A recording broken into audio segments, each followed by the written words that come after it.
Welcome back to Grow and Preserve. I'm so glad you're here with me today. I am trying to work my way through some of these tomatoes. I have so many tomatoes sitting on my breakfast table right now, and it's time to do something about that. So I'm going to do 2 recipes today with tomatoes. Now I started these last night, so I'll take you back and show you a little bit of the footage. I'm using a total of about 27 pounds of tomatoes. I had, I think, 15 pounds, almost 16 pounds already in the freezer. 1 bag from last year that had gotten lost in there. And then the rest of the bags were from earlier this year. Some of the early tomatoes that came in and needed to be preserved in that state. And then I added another 12, 13, 14 pounds, whatever it was I found over here, that was perfectly ripe and ready to go. The frozen tomatoes, I defrosted those overnight. They sort of defrosted overnight. I helped them along, and then I pulled off the skins and put those in the roaster oven. The fresh tomatoes I did not peel first. I cut them in half, stuck them in the roaster oven, and then I'll show you, it's very easy to peel those out. You get most of them, you don't get all of them, but I don't really care. I'm gonna end up straining at least the first one that I have going over here. I'm gonna at least strain that one, and we'll see if I strain the second one or if I just put it in a high-powered blender and blend it up. So I've got 2 recipes today. One I have never made, either this recipe or any other recipe. This is something I don't use very often, maybe 6 to 8 times a year, I would guess. And I usually end up buying what I need, or I kind of fashion it out of whatever I have in the house. And it's okay, but I'm really not happy with any of the ingredients in any of the jars of this that I get at the grocery store. Even if you go to some place like a Sprouts or a Whole Foods or something, it is loaded with sugar. I mean, tons and tons of sugar.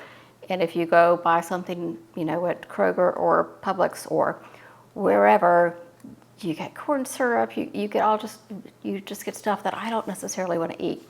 So even though we don't go through a lot of it every year, I am going to do some and figure this one small batch will probably last me a couple of years, and that's just fine. So this recipe is the seafood cocktail sauce on page 369 of the Ball book. And there is actually a picture of this one. You know, there are very few pictures in this recipe book, but it is this one down here.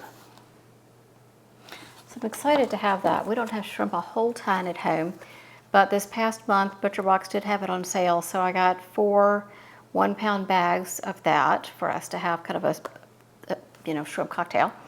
And then this neighborhood does a lot of, potluck cocktail party kind of things. And so one of the things I like to take around the holidays is a shrimp cocktail. And I have to go buy some of this, cocktail sauce at the grocery store that doesn't make me terribly happy to serve that. So I'm going to try this and we will see how it goes. The second recipe we're going to make today is pizza sauce on page 366 of the same book. This is the one I made a couple of years ago, and I'll add a good bit more seasoning and a couple of different seasonings to it than they have, but otherwise I thought it was really quite good. So I'll be making a double batch of pizza sauce, a single batch of the seafood cocktail sauce. So both of these recipes start with 13 cups of tomato puree. Now I'm going to double my batch of the pizza sauce, so I'll use 26-ish cups or whatever the heck is left for my pizza sauce. But I went ahead and made all of this together. It cooked overnight. I blitzed it with the immersion blender, and then I ran it through a strainer. So this one has no seeds in it. Most of the skins are gone. Most of the skins I was able to pick out. Those that didn't, they either got blended or they got left behind in the strainer. Skins don't really bother me, but I did want this one to be pretty smooth. Now with the pizza sauce, we'll see. I may just put that in the blender and let it rip. But this one is completely smooth. It needs to be on the stove and cooking down by half. And then we have a ton of ingredients to add to this one. One of the things it calls for in this recipe, and I think it's the reason I didn't do it once before, is it calls for 3 cups of freshly grated horseradish. Well, I don't have any horseradish, And I sure don't want to, I mean, this stuff is hot and spicy and burns your eyes. I don't want to sit here and grate 3 cups of fresh horseradish. I just didn't want to do that. So what I do have is some just horseradish, prepared horseradish. It has horseradish, vinegar, and salt in it. So I've got a jar and 3/4 or so here. I think that's going to be way more than I might need, but we'll see. I have that. I don't have any more, so it is what it is on that. It also requires a bit of sugar. I'm going to use allulose because I don't want all that sugar that you find at the grocery store. It requires lemon juice and lemon zest and garlic and Worcestershire sauce, white vinegar, onion powder, pepper, salt, cayenne, mustard. I think that's it. It is quite a list of ingredients. So we're going to get this cooked down, and then we'll start adding all those ingredients, and then it goes pretty quickly from there. All right, we are there. The book said it would take half an hour. It actually took closer to an hour to reduce by half, but you can see that this is where it came to on my spoon when I started, and we're about halfway there now. It looks really good. The thickness is good. I haven't tasted it yet, of course, because all I have in here are tomatoes. But that's a pretty good consistency, I think. I was looking up, while I was waiting on this forever, I was looking up cocktail sauces so I could post some pictures of things. I did find a Primal Kitchen one that seems to be new at Sprouts, but it's $8 for a half pint jar. So anyway, I'm still very glad I did this. Although I do, I think that the ingredients in the Primal Kitchen one are pretty darn good. So I did find one, but I'm glad I'm doing this because at $8 a half pint, that was, I don't know, that seemed a little ridiculous. So hopefully this one will be great. I'm going to back you up a little bit and we'll start adding ingredients. Now we add everything except the horseradish and then bring it back to a boil. So in goes the garlic, the lemon juice. This is some previously frozen, lemon juice that I did over the winter. And the zest from those lemons. So there was 2 lemons, 2 fresh lemons and their zest.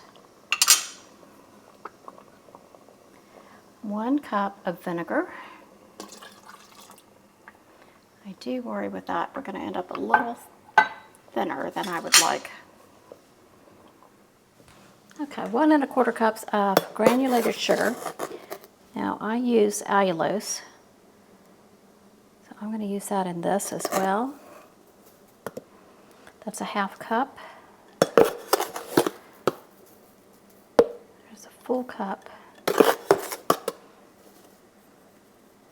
and a quarter. Now remember, allulose is 70% as sweet as sugar, so when I taste this at the end, I may want a little bit more, but we shall see. 2 tablespoons of salt and 2 tablespoons of Worcestershire sauce.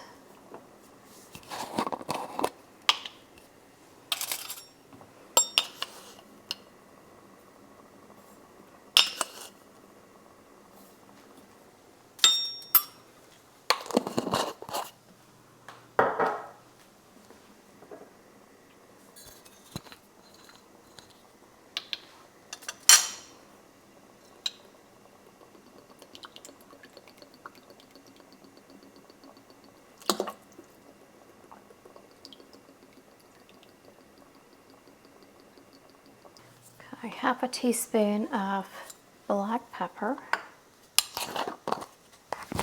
This is a teaspoon, so we'll do half of that.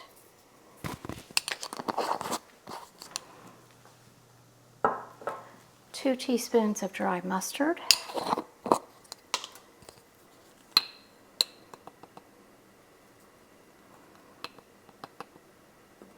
can't wait to try this. When I make my own, I either fashion it out of something like just a tomato sauce, or maybe an organic, hopefully unsweetened ketchup, and then I add horseradish and lemon juice and Worcestershire. But several of these other things I don't add, so let's hope it's going to be fantastic. A teaspoon of onion powder. Not exactly powder, but that'll do just fine. It says a teaspoon of cayenne. That feels like a lot of cayenne. I think I'm going to start with half a teaspoon, and we'll see how that goes.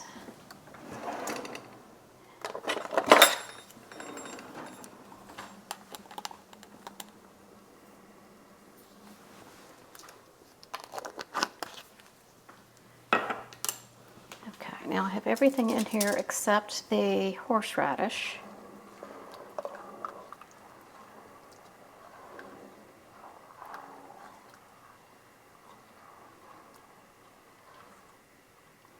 So let's bring it back up to a boil. Make sure that the sugar is dissolved.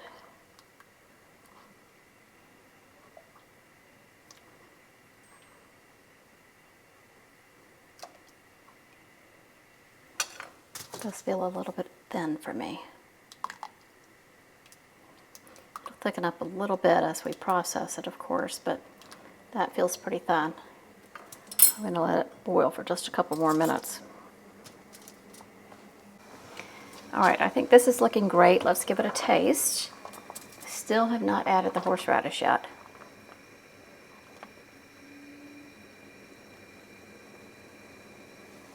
Let's see.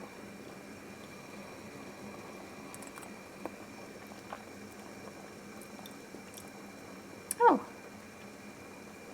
it's very different than what I would make. I think it's the mustard and the sugar that makes it different, but it's really quite good. I am very glad I did not put an entire teaspoon of cayenne in there though. All right, so let's just turn it off, and then we're going to add our horseradish. This I'm going to do to taste, since of course I don't have the fresh horseradish. I'm going to strain it out because it is packed in vinegar, and I don't need any more liquid in this.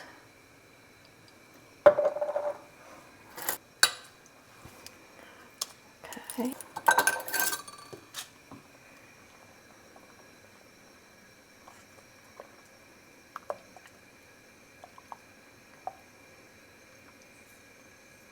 I have my jars heating up. I have kind of a strange concoction of jars because I am down to just one case of half-pint jelly jars left, and I'm going to use those for the pizza sauce. So I have a mix of quarter-pint jars and 8-ounce squatty wide mouth jars in here.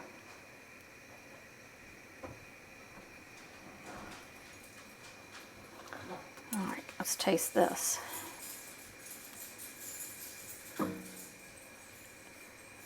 Ow, very hot.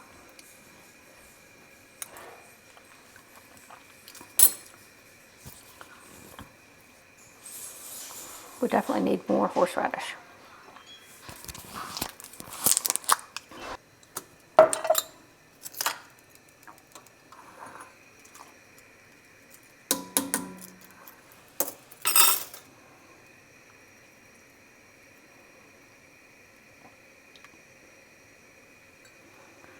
So that's how much vinegar came out of the horseradish. So I'm glad.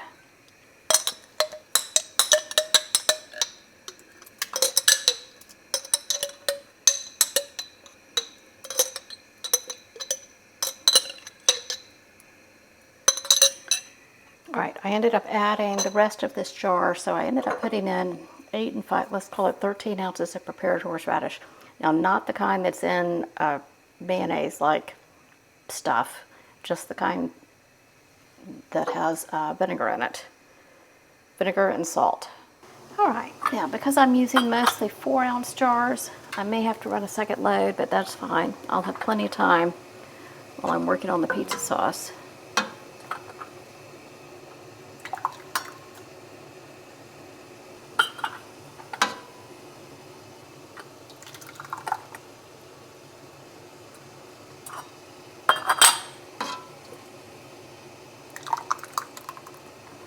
These only process for 15 minutes. I don't know if you can really see that. It looks great. It might be a little thinner than I'd like it to be still.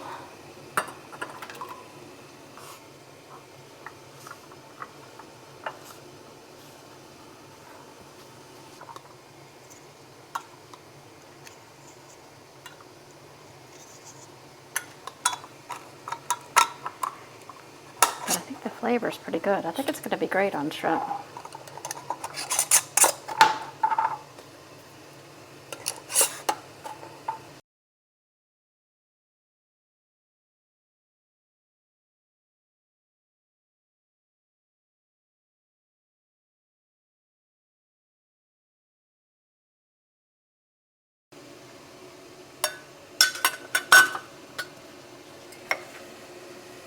Okay, I'm definitely going to have a second load that needs to be run. These are the 8-ounce squatty jars, which I think is great just to put kind of in the middle of a platter surrounded by shrimp for a party.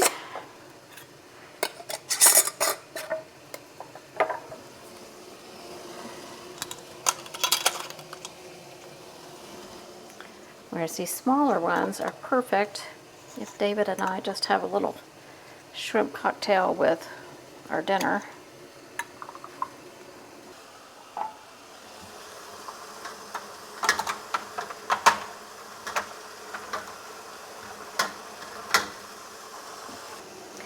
These are going to process for 15 minutes. As soon as the timer goes off, once I get up to the right mark on my steam canner, I'll set the timer 15 minutes.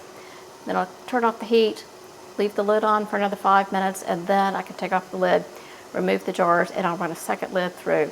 Meanwhile, I'm going to get set up for the pizza sauce as well. All right, the second batch of the cocktail sauce is done and ready to come out of the canner.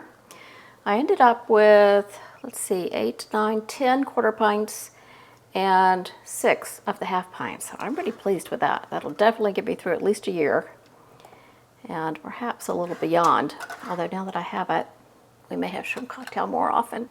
Okay, let's talk about the pizza sauce. I'm going to be here quite a while tonight. I have 6 quarts of tomato puree, and actually this is 6 quarts, and I ended up with 6 quarts to put in here, but it didn't all fit to the point where it wasn't going to bubble over. So I'm going to have to do this in stages. This has been going for probably for half an hour now, so I have a long way to go to get this down to the right consistency. I did, yeah, you can see it's very, very thin, so we'll go down probably by half. I did end up putting this through the strainer, but rather than use the tiny little mesh that I was using before for the cocktail sauce, I used the medium mesh. So there are some seeds floating around in there and a bit more pulp, which I really wanted the pulp in my pizza sauce. So I think that this is going to be great. I'm glad I got rid of the seeds because there were really quite a lot of seeds in there, so I'm glad I did that. But I'll be back when this gets itself to the point where I can start adding all of the seasonings, and then we'll get it canned up too. It's getting a little late here. In fact, it's almost 8 o'clock. So I'm going to pivot just a little bit. This is still, my gosh, that's probably close to 5 quarts, maybe 4.5 quarts worth of tomato sauce still in there, and it needs to get down to 3 quarts. So what I'm going to do is do 4 pints of plain tomato sauce, go ahead and get those canned, and then I'm probably going to add some tomato paste to this. And then I'll give it until the tomato sauce is done to kind of come together, and then we're going to get it canned because it'll be 10 o'clock, I think, tonight by the time I'm done with this. So that's my plan. Let me grab these jars.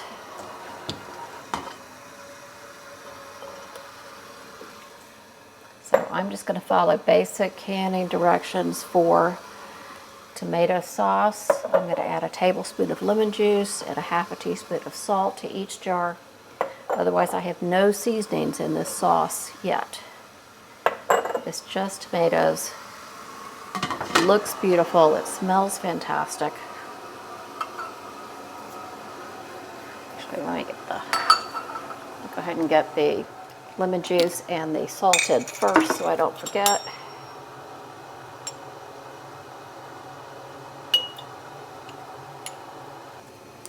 All right, we're going to do a 1/2 inch headspace.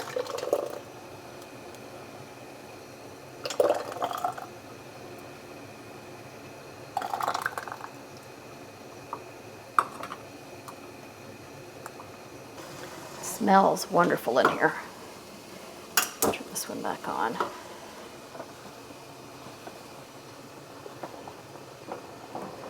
So I'm looking over at my breakfast table, and I think I have another 25, 30 pounds of tomatoes pretty much ready to go.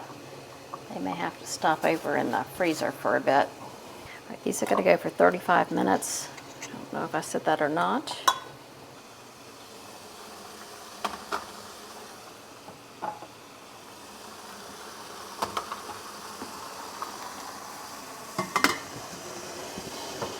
All right, so 35 minutes on that as soon as it gets up to the right zone for my elevation. Now let's get this doctored up. Get it ready. You see, it's certainly not pizza sauce consistency at this point, but I'm going to help that out a lot with the tomato paste. I think I ended up doing the same thing last time I made pizza sauce as well. It just takes forever.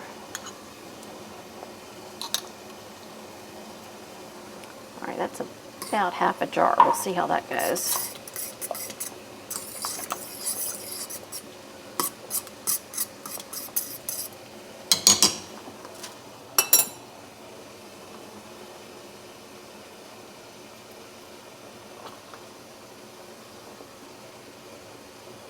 I'm going to go ahead and get the seasonings in there as well. I'm not going to do the lemon juice yet. I'm going to let that wait because this is still going to be going for 45 minutes or so probably as we wait for this. And I did a double batch, so it would say 2 teaspoons of salt. That does not feel like enough salt to me, but we'll see. This is a half teaspoon. So 1, 2, 3, 4. Pretty sure that's not going to cut it. That one's the same pepper. A tablespoon of garlic powder. So it's suggesting 1 teaspoon per batch. This is a double batch, even though I just took away half of it because it's still going to fill the same number of jars as a double batch. Add some onion. I'll do about a tablespoon of that. Do a good bit of thyme.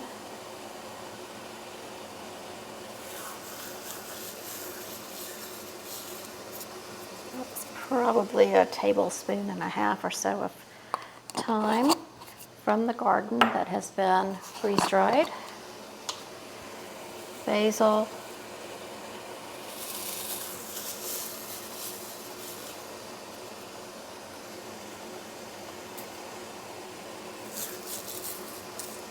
And oregano. Finally, I'm going to add some pepper flakes. I don't necessarily want it to be too spicy, but I'm going to add, let's call it a teaspoon of pepper flakes. That's a half teaspoon. Just get this mixed up and kind of see where we are.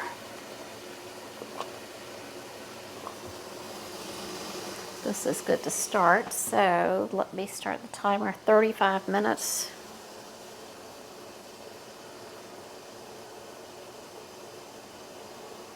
Okay.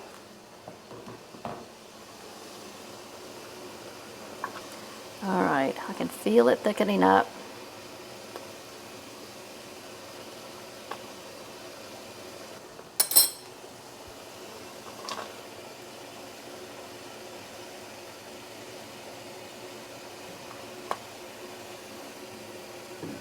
Smells great. I can smell the oregano.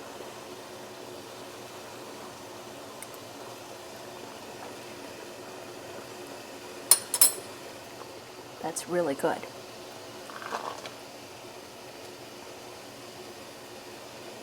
I might add a smidge more salt. It doesn't need as much more salt as I thought it was going to need. So there's another half teaspoon of salt.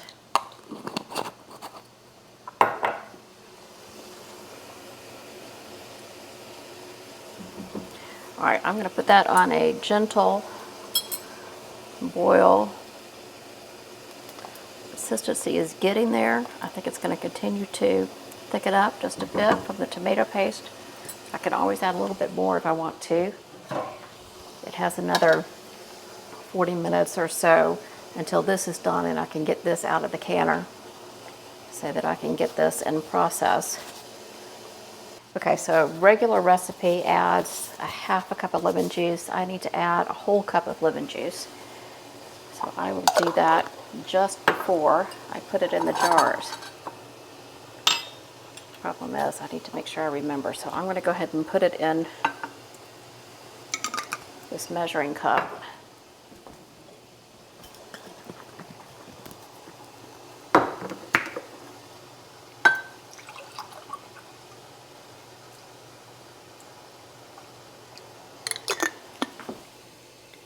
Okay, there's a cup of lemon juice. So I have to move that out of the way to put the jars here. So that'll make sure that I remember to put it in. Oh, I think this looks great. I'm so excited about it. And I have about maybe 3 quarts, maybe 2.5 quarts in here. And that'll just be great in terms of half-pint jars. Okay. I'll be back with you when this is done and we can start putting this in jars.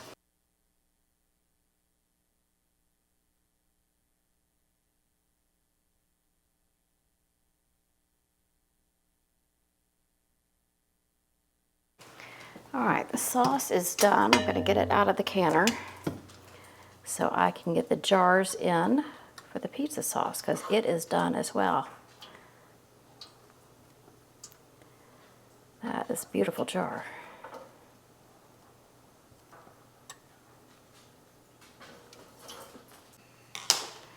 Okay, it is finally time to get the pizza sauce into the jars. Wasn't sure this would ever happen.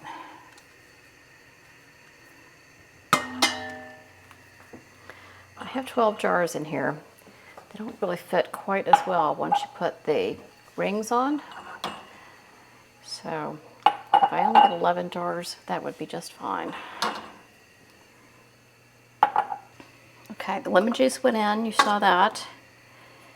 Flavor is fantastic. I really couldn't be happier about how this turned out. But it took a long time. It's 9 o'clock now, so it will be 10 o'clock by the time this is out and I can finish cleaning up. I started at 2:30. I don't know. It does take a little bit longer when you're filming, but my gosh. In fact, I started the tomatoes last night, but I started today at 2:30.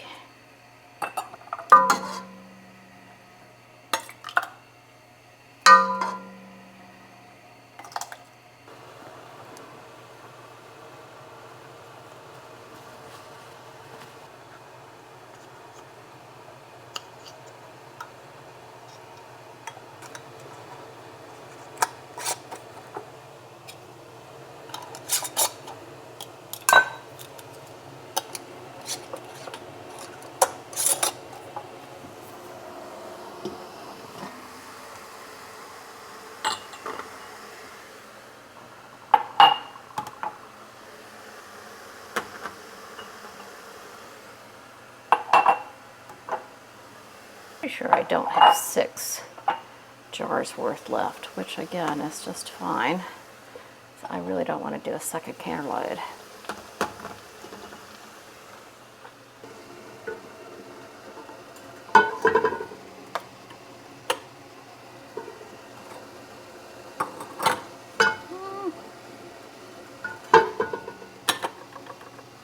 Okay, I don't have enough left for another jar. That is fine.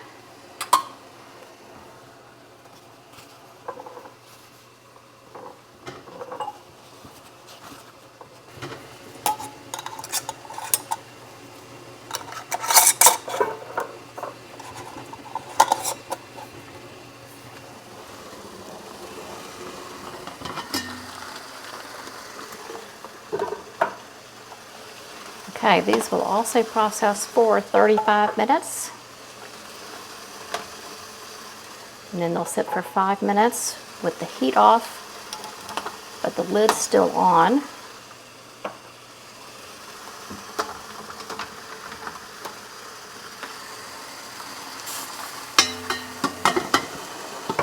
All right, I finished up a little bit after 10 o'clock last night. That was just a really long night. I did have one jar that didn't seal, so we're gonna do a taste test on the cocktail sauce here in just a couple of minutes. I ended up with 4 pints of tomato sauce, plain tomato sauce. I always love to have that on the shelf because it can be anything you want it to be, right? Pizza sauce, I have 10 jars of pizza sauce. I'm really excited about that. And I have a bunch of cocktail sauce, maybe more cocktail sauce than I need for the year, but that's okay. We're gonna taste it today and see if it's a big winner.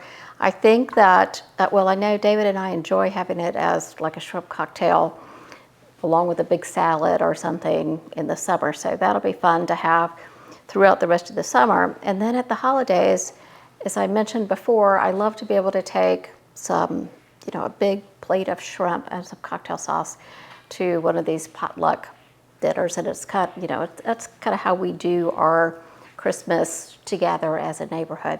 So let's give it a shot, shall we?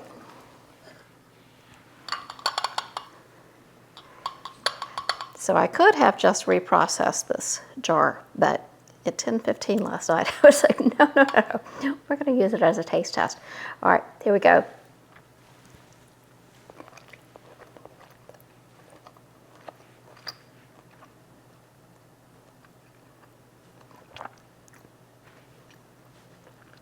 It's not too sweet at all. That's really good.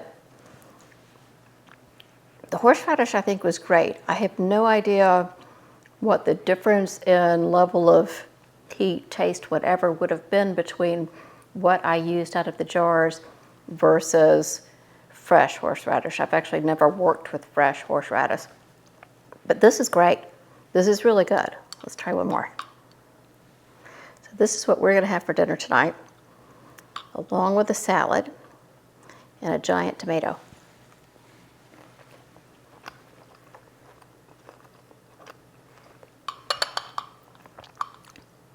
Yeah, I like that. There's no sweetness. I mean, there's a little bit of sweetness, I guess, because it takes the edge off. But when I tasted it, last night before I put it in the jars, I was kind of thinking, uh-oh, this may be too sweet for me. But it didn't come out in the processing. So I have a ton of tomatoes still over here waiting for the next big tomato day. I'm gonna end up throwing some of those, I think, in the freezer because they're not all quite ready yet. So again, we'll give them time to kind of come up to speed and we'll do it all. I think, be able to do another big tomato processing day and get some really good stuff on my shelf. Thank you so much for being here. I hope you had a great week, and I hope you have a great week coming up. Bye-bye.